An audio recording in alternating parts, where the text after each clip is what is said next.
बिस्मिल्लाहिर्रहमानिर्रहीम अस्सलाम वालेकुम नाज़रीन, एक नए व्लॉग के साथ आपकी खिदमत में हाजिर है। मेरे साथ मौजूद हैं सीनियर जर्नलिस्ट मतीउल्लाह जान और सीनियर जर्नलिस्ट असद अली तूर।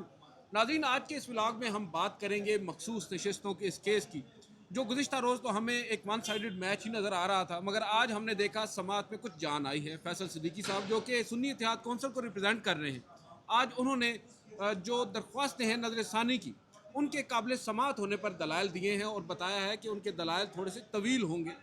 और काफ़ी हद तक आज उन्होंने उस अदालती फैसले को भी अदालत के सामने पढ़ा है, जिसको गुज़िश्ता रोज़ समवट नज़रअंदाज किया था मखदूम अली खान साहब ने, जो कि नो डाउट एक बड़े सीनियर कानूनदान हैं, वकील हैं। आज की जो समात है नाज़रीन, उसके अहवाल पर बात करेंगे और इसके जो असरात हैं वो किस तरह होंगे पाकिस्तान के सियासी मंजरनामे पर, उस पर भी राय लेंगे दोनों सीनियर सहाफ़ियों से। मतीउल्लाह जान साहब, सबसे पहले तो ये पहले ये भी बताइए। बता दें कि ये हम दोनों के चैनल पे चलेगा व्लॉग। बिल्कुल सर, वो हम अपलोड करेंगे तो लोग देख लेंगे। आपके पे फायरवेल भी चलेगी, लेकिन मोती अच्छा। भाई जो लोग मतीउल्लाह जान साहब का व्लॉग ना देख सके, मेरा व्लॉग देख सकते हैं। अच्छा सर, और ये जो ना समझ सके तो फिर मुझे सुन लीजिए। अगर समझ ना आई तो। अच्छा बताइएगा, क्या समझते हैं आज की समात आपने सुनी, गो के आपने टीवी पर देखी आज की समात, हाँ, हम लोग बिल्कुल प्रेस जी। रूम में बैठकर हमने आज बराह रास्त उसको कवर किया है। कल की समात में और आज की समात में पहले तो फ़र्क ज़रा वाज़ेह कीजिएगा दोनों हज़ार, पहले आप बता दें फिर असर से पूछते हैं। देखिए, कल की समात तो एक मखदूम अली खान साहब के दलाइल थे और आइनी बेंच के दलाइल थे। मतलब दलाइल क्या थे, वो तो सिर्फ हाँ में हाँ मिलाया जा रहा था। मोनोलॉग। मोनोलॉग था मखदूम अली खान साहब का। और कल आपने दुरुस्त तौर पे इस बात की निशानदेही की कि वो फैसला भी नहीं पढ़ा गया कल मखदूम अली खान साहब की तरफ से, कि जिसको चैलेंज किया गया था। और ये वो 12 जुलाई का फैसला है जिसमें PTI को 80 से ज़ायद मखसूस नशस्तें देने का सुप्रीम कोर्ट ने अक्सरियती फ़ैसला किया था। 8 जजों ने कहा था 80 से ज़ायद मिलनी चाहिए, 10 जजों ने कहा था कि चले 30-40 के करीब उनको मिलनी चाहिए, जिसमें जस्टिस जमाल खान मंदोखेल और वो वाले काजी फ़ाइज़ ईसा भी शामिल थे कि जिन्होंने 13 जनवरी के बल्ले का निशान छीनने का जो फ़ैसला किया था इलेक्शन से पहले, उसकी वजह से ये मखसूस नशस्तों का जो है ना फितना पैदा हुआ, मैं समझता हूँ। तो ये जो जिसको हम कह सकते हैं, ये जितना भी ये केस था मखसूस नशस्तों वाला, इसकी जड़ और इसकी बुनियाद जो थी वो काजी फ़ाइज़ ईसा के उस फैसले के ऊपर थी, जिसमें उन्होंने बल्ले का निशान PTI से छीना था, और जिसमें जस्टिस मुसर्रत हलाली भी शामिल थी और जस्टिस मोहम्मद अली मज़हर, और ये दोनों जजेस जो हैं इस 11 रुकनी बेंच में भी शामिल हैं। अच्छा साहब, आप बताइएगा, आपने अव्वल तो फ़र्क बता दिया है मतीउल्लाह जान साहब ने। आज 13 जनवरी के फैसले का ये जिक्र कर रहे हैं, क्या आप भी समझते हैं कि बुनियाद वो 13 जनवरी का फैसला ही था? और आज तो उस फैसले की यहाँ पर बार बार जिक्र भी हुआ है, और न सिर्फ जस्टिस मुसर्रत लाली जिन्होंने उस पर दस्तखत कर रखे हैं, जस्टिस मोहम्मद अली मज़हर, बल्कि जस्टिस हसन नज़र रिजवी ने भी उस पर तबसरा किया है, और जस्टिस जमाल खान मंदोखेल भी उसके हक़ में मुझे लगा दलाइल देते नज़र आ रहे हैं। तो आपको क्या लगता है, उस इन आर्ग्यूमेंट्स की बेस पर या इन दलाइल की बेस पर, इन ऑब्जर्वेशंस की बेस पर, कि अब ये मामला किस तरफ जा रहा है? देखिए, मैं मतीउल्लाह जान साहब की बात को सेकंड करता हूँ। पाकिस्तान में इस वक्त जितना भी बहरान है और जो निज़ाम में से गैर यकीनी नहीं ख़त्म हो रही, उसकी बुनियाद 13 जनवरी के फैसले ने रखी, क्योंकि उसकी वजह से एक इलेक्शन ऐसा हुआ जिसकी लेजिटिमेसी अंडर क्वेश्चन है। फिर उस इलेक्शन के बाद भी जो जो अमल हुआ, जिस तरह रिजल्ट सीटें मिली, जिस तरह सुन्नी इत्तेहाद कौंसिल में लोग गए, फिर PTI अंडर क्वेश्चन आई, फिर तो वो सब कुछ कि ये मैंडेट लेजिटिमेट है कि नहीं, ये पार्लियामेंट लेजिटिमेट है कि नहीं, ये तमाम के तमाम बहरानों की जड़ वो 13 जनवरी का फैसला है। और आप देखिए, काजी फ़ाइज़ ईसा भी जब ये पहला मरला था इसी रिजर्व सीटों के केस का, तो उनको सबसे ज़्यादा जो मुश्किल पेश आ रही थी कि वो इस केस के अंदर रिमार्क्स देते हुए दरअसल अपने 13 जनवरी के फैसले का हर वक्त दिफा करते नजर आते थे। क्योंकि उस वक्त बेंच में जस्टिस मुनीब अख्तर के तंदो तेज जुमले भी थे। जी, तो वो 13 जनवरी का फैसला, ये फैसला अगर बरकरार भी रहता है तो दरअसल जो 13 जनवरी का फैसला है वो गैर कानूनी और गैर आइनी करार पाता है कि उस फैसले के ज़रिए एक गलती हुई और उस गलती के नीचे में नतीजे में ये तनाज़ा यहाँ तक पहुँचा। तो वो एक मसले की जड़ है ऐसी। और आज भी जो मैं देख रहा था तो फ़र्क सिर्फ इतना था कि आज जो फैसल सिद्दीकी साहब थे उनके क्वालिटी ऑफ आर्गूमेंट्स का था। फैसल सिद्दीकी साहब बहुत मीठे मीठे अंदाज में जजेस को आईना भी दिखा रहे थे कि आपने क्या किया हुआ। और गुज़िश्ता रोज़ की सवात में फ़र्क ये था कि मखदूम अली खान साहब थे, वो और जजेस सलीमुल्लाह कलीमुल्लाह खेल रहे थे। लाइक जस्ट इमेजिन ना कि जहाँ पे मखदूम अली खान साहब जस्टिस मुसर्रत अली को कहे कि my ladyship this is accurate reading of the law, ठीक है, तो बात ही खत्म होगी ना फिर उसके बाद। देखिए ठीक है, मखदूम साहब को जब उनको तो- क्या जरूरत है, उनको तो हम तनकीद का निशाना नहीं बना लाइक सकते। आप अंदाजा कीजिए ना कि एक जजमेंट को आपने रिव्यू में आप आए हुए हैं और रिव्यू में आपका दायराकार बहुत महदूद होता है। आपने जजमेंट के अंदर रहते हुए उसमें एरर बताना होता है। आप जिस जजमेंट में आपने एरर बताना है वो जजमेंट ही नहीं पढ़ रहे, तो फिर आप रिव्यू किस चीज़ का कर रहे हैं? तो वो सारा एक मुकम्मल ना, कल तक तो एक मिली भगत नजर आ रही थी। इसीलिए इलेक्शन कमीशन भी कह रहा था हम तहरीरी दे रहे हैं, जो हुकूमती जमातें हैं वो भी कह रही हैं हम तहरीरी दे रहे हैं, कि उनको पता था कि यार फैसला तो कहीं और तैयार बैठा हुआ है, इन्होंने तो देना है, ये तो बिठाए गए हैं, हमने इनको चुना है जुडिशल कमीशन ऑफ पाकिस्तान के इजलास में। तो वो तो आज जो माहौल बदला वो फैसल सिद्दीकी साहब ने बदला। तो ये एक मेरी नज़र में आज सिग्निफिकेंट फ़र्क था। एक चीज़ आज मती भाई आप मौजूद थे जब जस्टिस जमाल खान बंदोखेल ने इस बात पर आज फिर एक दफ़ा रोशनी डाली कि जो नज़रसानी की हम दरख्वास्त कहते हैं या रिव्यू पिटीशन कहते हैं, ये भी गलत है, गलत उलाम है। ये भी रिव्यू एप्लीकेशन होती है, यानी अगर आप उसको पिटीशन से एक एप्लीकेशन तक लेकर आएँ तो आपको अंदाज़ा हो जाता है कि रिव्यू का स्कोप कितना महदूद होता है। और आज रिव्यू के उस महदूद स्कोप के ऊपर जस्टिस मंसूर अली शाह साहब के उस हाल ही में दिए गए फैसले का भी जिक्र हुआ, जिसमें उन्होंने रिव्यू के जो दायरा इख्तियार है, दायरा कार है, उसके ऊपर बात की है। तो क्या आपको लगता है कि जजेस विल बाय दिस आर्ग्यूमेंट जो रिव्यू के स्कोप के ऊपर है और नजरसानी की दरख्वास्तों के ऊपर जो सवाल उठा रहे हैं फैसल सिद्दीकी साहब, उसके ऊपर जजेस भी कन्विंस होंगे? और फिर आगे चलकर एक और सवाल है वो मैं पूछता हूँ। देखिए, अगर एडवोकेट फैसल सिद्दीकी को तफसील के साथ अपना मुद्दा पेश करने दिया गया, यानी कि वो 2 दिन 3 दिन 4 दिन अगर वो खुल के अपना बयान करते हैं, फिर तो हम कह सकते हैं कि चले रिव्यू के अंदर भी उनको सुना गया है। लेकिन अगर रफ्तार रिव्यू वाली हो और दलाइल जो हैं वो अपील वाले होंगे, तो नए जजों को तो मुश्किल हो जाएगी ना।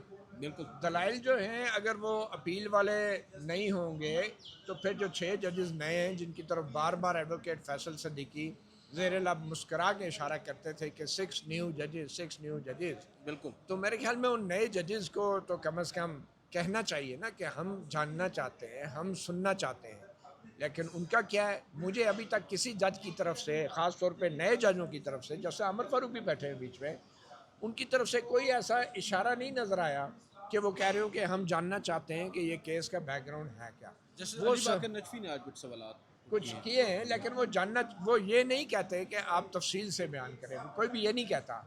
क्योंकि मुझे लगता है ये जो नए जजेस हैं ये सिर्फ इंतज़ार कर रहे हैं कि कब केस ख़त्म हो और कब उनके हाथ में जो रबर की स्टैंप है वो उन्हें ठप्पा लगाना और दस्तखत करने। क्योंकि मुझे नहीं लगता नए जजों में से कोई इजाफी नोट भी लिखेगा। ये एक और बड़ा इम्तहान होगा इनका कि अगर नए जजों में से कोई इजाफी नोट लिखता है तो फिर उससे ये लगेगा कि कम से कम वो जज जो है उसने पूरे केस को समझा है और अपनी राय दी है। लेकिन मुझे लगता है कि जो नए जजेस को शामिल किया गया है, इनकी ड्यूटी सिर्फ और सिर्फ दस्तखत करना होगी और इजाफी नोट लिखना नहीं होगा।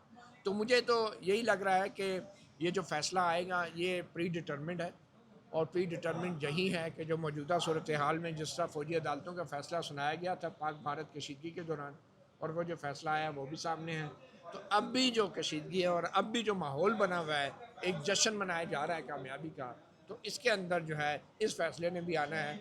और पहले अगर मैं समझता हूँ कि एक फील्ड मार्शल बने हैं, तो अब जो है पार्लियामेंट के अंदर भी वज़ीर आज़म शहबाज शरीफ को फील्ड मार्शल बना के जो है 2 तिहाई अक्सरियत दी जाएगी और वो 27वीं तरमीम करेंगे और फिर उसके बाद चल सो चल। तो मुझे तो लग रहा है कि चीज़ें बहुत पहले से तय हैं और ये चीज़ें जो है ना, फ़ैसला जो है ना वो दीवारों पे नहीं पेशानियों पे लिखा हुआ है। अच्छा असदुद्दीन साहब, एक और चीज़ बड़ी इंटरेस्टिंग है जो कल भी हमने नोट की और आज भी ये पाकिस्तान की तारीख में हम पहली दफ़ा देख रहे हैं कि 12 जुलाई को सुप्रीम कोर्ट ऑफ पाकिस्तान एक फ़ैसला देती है और आज उस पर जिक्र भी होता है, फैसल सिद्दीकी साहब ये बात भी करते हैं। बावजूद इसके कि फैसल सिद्दीकी साहब आज भी निशानदही करते हैं कि उस फैसले पर अमल दरामद नहीं हुआ, जजेस साहिबान क्यों कर खामोश हैं? बिलखसूस वो जजेस साहिबान जिनके दस्तखत हैं उस 8 जजेस के अक्सरियती फैसले पर, वो खामोश हैं। और भी जो नए आने वाले जजेस हैं इस बेंच में, क्यों कर ये सवाल नहीं पूछा जा रहा? क्या जजेस साहिबान पहले से ये माइंड बनाकर बैठे हुए हैं कि उन 8 जजेस के फैसले को वो आइनी समझते ही नहीं है, जैसा कि जस्टिस अमीनुद्दीन खान और जस्टिस नईम अख्तर खान ने अपने नोट में कहा था? क्योंकि ये तो मैं समझता हूँ कि बेस है असल में कि आपके सामने वही इलेक्शन कमीशन जिसने फैसले पर अमल दरामद नहीं किया, जैसे आयशा मलिक ने यही सवाल उठाया था, जैसे अकील अब्बासी ने फैसले पर अमल दरामद नहीं किया, मगर उस फैसले के खिलाफ नजरसानी लेकर वो आ गए हैं और आप उनको सुन भी रहे हैं। तो यहाँ पर माँ सिवाय जैसे जमाल खान मंदोखेल के क्यों कर दीगर जजेस साहिबान खामोश हैं? क्यों कर वो नहीं पूछ रहे, इलेक्शन कमीशन के किरदार के ऊपर सवाल उठा रहे? और इलेक्शन कमीशन इतना कॉन्फिडेंट है कि वो अब भी कह रहा है कि वो जवाब में भी दलाल देगा। देखिए दिल, यही मसले की जड़ है। जो चीज़, कोई भी इशू होता है, आपको उसको तरतीब के साथ देखना होता है। पहला फैसला 12 जुलाई का था, दूसरा मरला उस पर अमल दरामद का था, फिर उसका रिव्यू आता है। यहाँ पर करीबन 11 माह हो गए उस पहले फैसले को। पहला इशू स्टार्ट यहाँ से होता था, जो जस्टिस आयशा मलिक और जस्टिस अकील अब्बासी ने कहा कि क्यों ना आप पर कंटेम्प्ट लगाएं पहले, फिर आप अगर कंटेम्प्ट में अगर आप बच गए तो फिर आप रिव्यू आपका बनता है, और अगर आप नहीं बचते तो फिर आपका रिव्यू ही नहीं बनता, आपकी मेंटेनेबिलिटी ख़त्म हो जाती है। और ये बात अगर आपको याद हो, पहले दिन जस्टिस जमाल खान मंदोखेल ने भी थोड़ी देर के लिए वो अर्तगल गाजी बने थे, और उन्होंने कहा था कि ये आप क्या बना रहे हैं, क्या मौकरी बनाना चाह रहे हैं आप अदलिया की और निज़ाम इंसाफ की, क्या फैसले के साथ कैसे खेल रहे हैं ये वो। और फिर साथ ही वो झाग की तरह बैठ भी गए।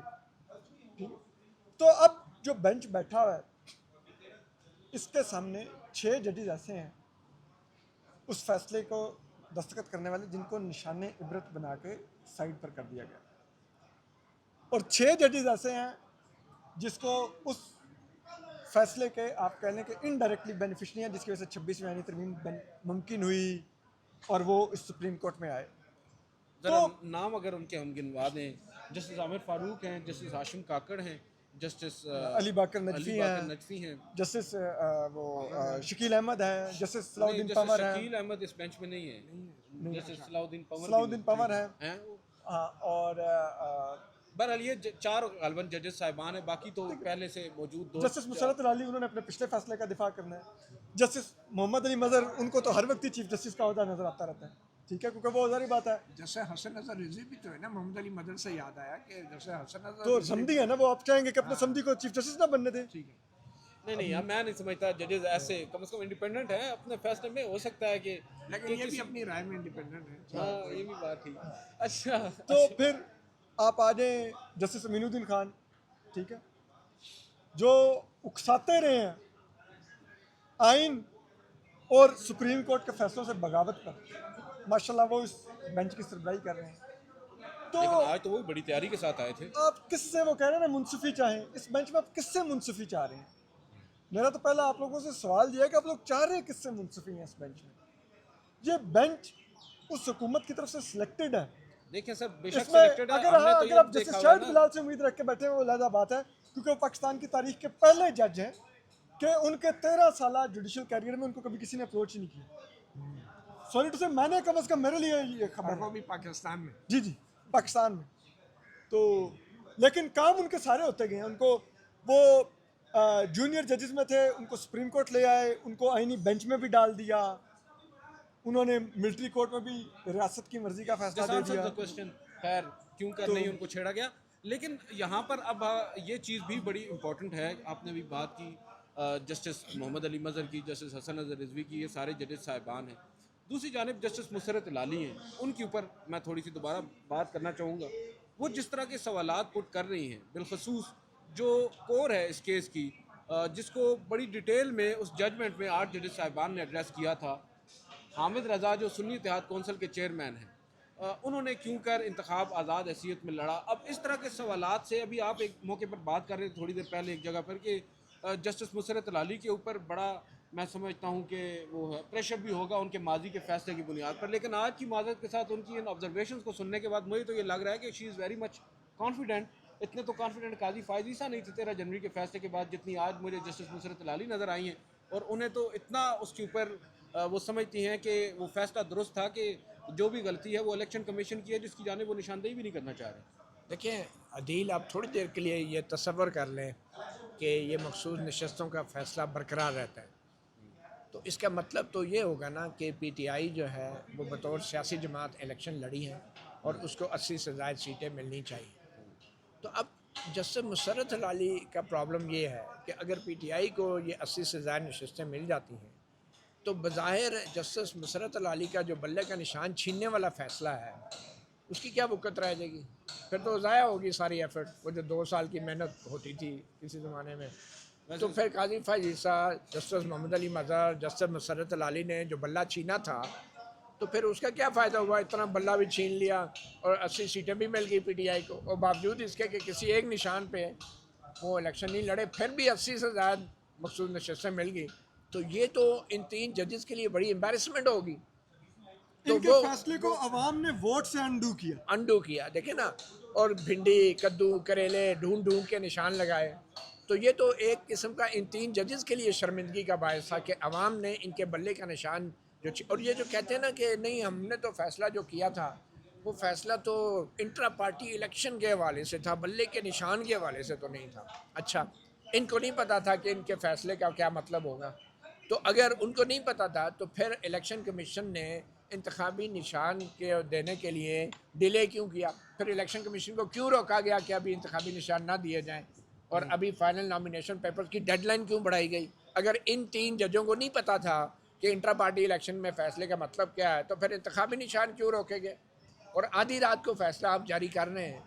तो मेरे ख्याल अच्छा, में कोई जस्टिस वजाहत भी नहीं मुसर्रत जारी। अलाली के लिए मसरत हलाली और जस्टिस मोहम्मद अली मज़हर और काजी फायज़ा जैसे जजेस की कामयाबी इसमें है कि ये जो 12 जुलाई का फ़ैसला है 8 जजों का मखसूस नशस्तें 80 के करीब पीटीआई को देने का, इसको ख़त्म कर दिया जाए, ताकि ये भी कह सकें कि हमारे फ़ैसले की वजह से तो नहीं हुआ जो कुछ भी हुआ, ठीक है ना।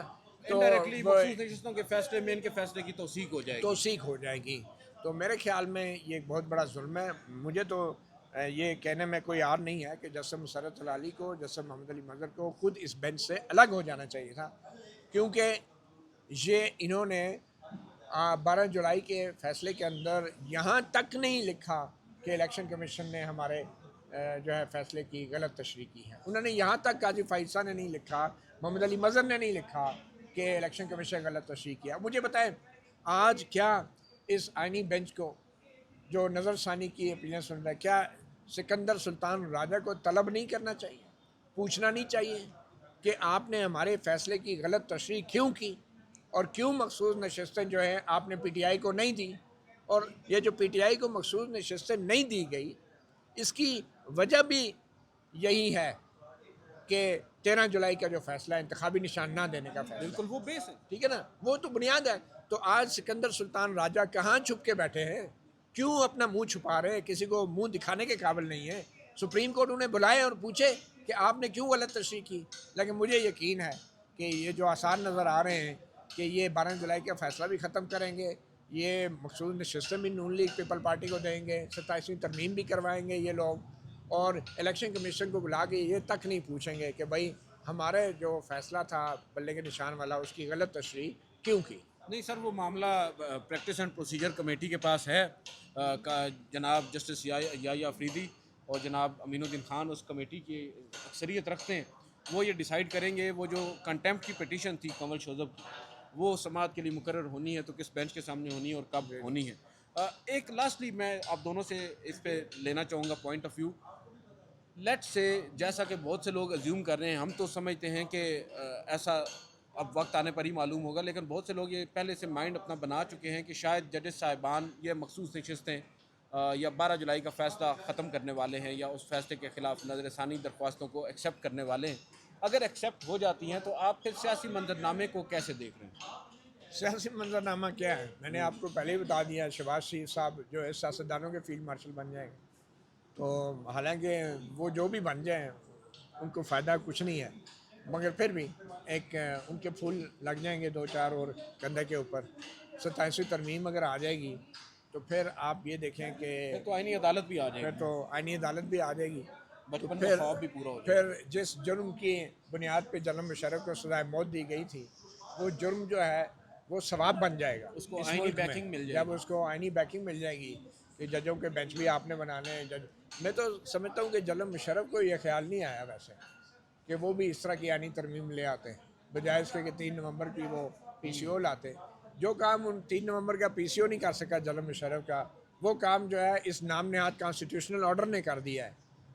ठीक है उनके ना? पास आजम नजीर तारण नहीं था, उनके पास काजी फैज़ नहीं था, बहरहाल उनके हर पास दौर अमीनुद्दीन में खान नहीं था। हर दौर में शरीफुद्दीन पीरज़ादा जैसे लोग रहे हैं, हर दौर में फ़ौजी आमरों की मुशावरत और कानूनी मदद करने वाले मखदूम अली ख़ान भी रहे हैं। हर दौर में ये लोग रहे हैं। लेकिन अफसोस की बात यह है कि इन लोगों को मुआशरे में वही इज़्ज़त और मुकाम दिया जाता है जो कि उन वकीलों के लिए मुख्तस होना चाहिए कि जिन्होंने आइन और कानून के खातर आवाज़ बुलंद की है और उस आइन और कानून और पार्लियामेंट की बालादस्ती का मुकदमा लड़ा है। अच्छा, लास्टली असद साहब, आपके नज़र में अब ये फैसला लेट से जैसे कि मैं कह रहा हूँ आ जाता है, रिव्यू एक्सेप्ट कर लिया जाता है गवर्नमेंट का, मखसूस नशस्तें बांट दी जाती हैं उनको माल गनीमत के तौर पर, फिर आप PTI का फ्यूचर क्या देख रहे हैं? देखें, PTI का फ्यूचर अब अगले इलेक्शन में ही है। उससे पहले जिस तरह की ये जमात है, इमरान खान साहब जेल में है, इमरान खान साहब के बगैर जेल के बाहर पूरी की पूरी जमात, मादरत के साथ अगर इनके 80 अरकान हैं तो 80 इनके ग्रुप हैं और सारे इमरान खान से ज़्यादा कहीं और की खुशनुदी के मुतकाज़ी रहते हैं, आलमोस्ट सारे। और इमरान खान साहब की जेल में रहने में ही इस निज़ाम की ज़मानत है और जो लोग बाहर हैं उनकी ज़िंदगी सहल रहने की भी यही ज़मानत है, क्योंकि इमरान खान बाहर आएंगे तो वो तहरीक चलाएंगे तो ये भी कंफर्टेबल जोन से बाहर आएंगे। तो वो PTI का फ्यूचर ये नहीं है कि जमात ख़त्म हो जाएगी, कभी नहीं होगी। मुझे पूरा यकीन है कि जमात एक दफ़ा दोबारा ज़रूर पावर में आएगी, इमरान खान साहब एक दफ़ा दोबारा ज़रूर प्राइम मिनिस्टर बनेंगे। उसके बाद वो क्या करेंगे ये तो फिर उन पर डिपेंड करता है, लेकिन जमात माजी को याद करके रोना नहीं। जी जमात रहेगी, पावर में भी आएगी, लेकिन फ़िलहाल अगर आप कहें कि जमात कुछ निज़ामत कर पाएगी तो वो नहीं कर पाएगी। आप इनके जिस भी रहनुमा से तकरीबन बात करें, मेजॉरिटी आपको यही कहती है कि यार देखें ना 26 नवंबर को हमारे साथ क्या हो गया, अब हम और क्या करें। भाई बात ये नहीं, आप अपने सूबे KP में ही रह के कुछ लड़ लें। सिंध में कौम परस्त जमातों ने लड़ाई लड़ी है ना यार, उन्होंने क्या ये कैनाल्स इस्टेब्लिशमेंट का मंसूबा नहीं था, उन्होंने डीरेल करवाया कि नहीं करवाया। इन दिनों उन्होंने पीपल्स पार्टी को भी मजबूर किया कि पीपल्स पार्टी को वही बात करनी पड़ी जो सिंध की आवाम कर रही थी।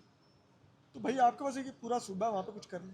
अच्छा, ये बात दुरुस्त है। मैं आखिर में एक बात ज़रूर कहूँगा कि मुझे तो पर्सनली PTI और इमरान खान के मुस्तकबिल से ज़्यादा पाकिस्तान के मुस्तकबिल की फ़िक्र है, क्योंकि ये बात एक सियासी जमात की नहीं है, ये बात पाकिस्तान के आइन की है, पार्लियामेंट की है, अदलिया की है, मीडिया की आज़ादी की है और बुनियादी हकूक़ की है।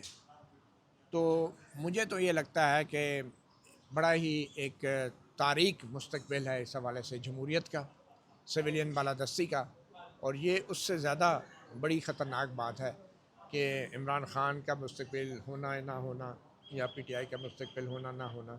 इसके लिए मेरे ख़्याल में अब जो चेहरे इस सारे मौजूदा निज़ाम का हिस्सा हैं, कौम को कम से कम उन चेहरों को ज़रूर याद रखना चाहिए और ये नहीं होना चाहिए कि यही चेहरे बाद में जो है फिर वो रीहैश होके दोबारा किसी सियासी जमात के अंदर भी नज़र आना शुरू हो जाए।